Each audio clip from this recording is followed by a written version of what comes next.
Hello everybody, this is Annie-Lena for EuropaTelevision.com. Thanks again for watching us.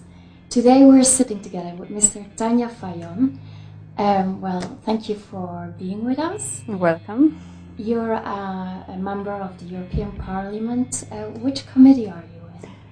Yes, I'm in effect a new member of the European Parliament, and I'm a full member in Civil Rights, Interior and Justice Committee, which is a great committee with a very young, ambitious members, colleagues, and I think with the Lisbon Treaty we will get even much power. So I'm very happy to be in this committee. And the other one, I am a substitute member in the Transport Committee, which is, I would say, a little bit more technical, but very important for all our infrastructure.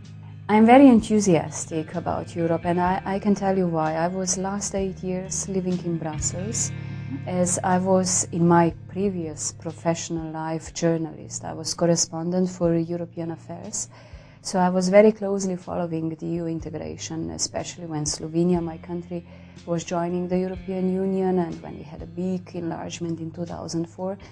And living in Brussels, when you really feel this multicultural city, lots of nations, lots of languages, you really feel that Europe is in fact a good thing. We unite our continent.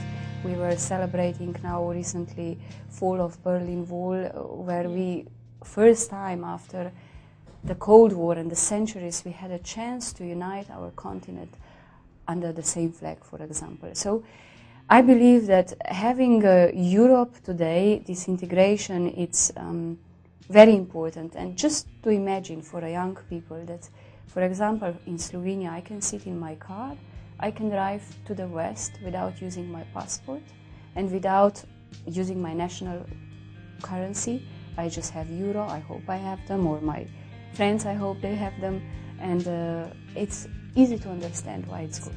So I think Parliament will have an important role because it will be a voice of citizens. Okay. I've heard about Citizens Europe. How can we explain this concept towards everybody who's watching us? That is, I would say, most important part of this concept is that we would make all the institutions more transparent, more easy to understand, that people would really know what's Europe about.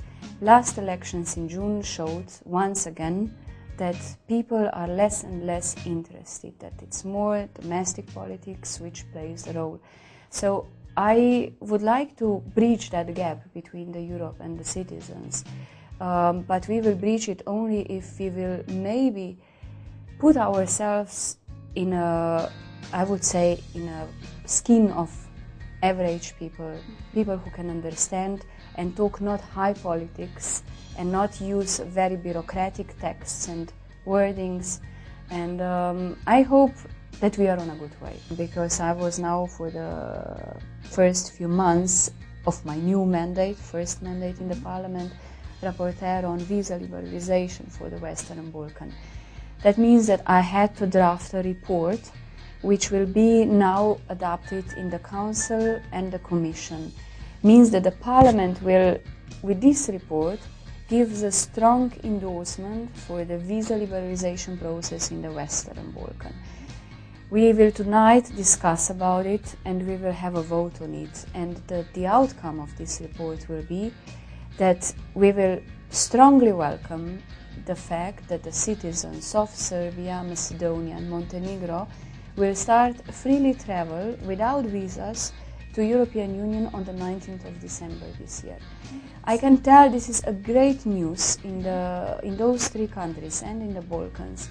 I have calls every day from people, interviews, I'm meeting officials from the countries, I'm traveling to all the countries of the Western Balkans. And you can feel when you can do some good thing.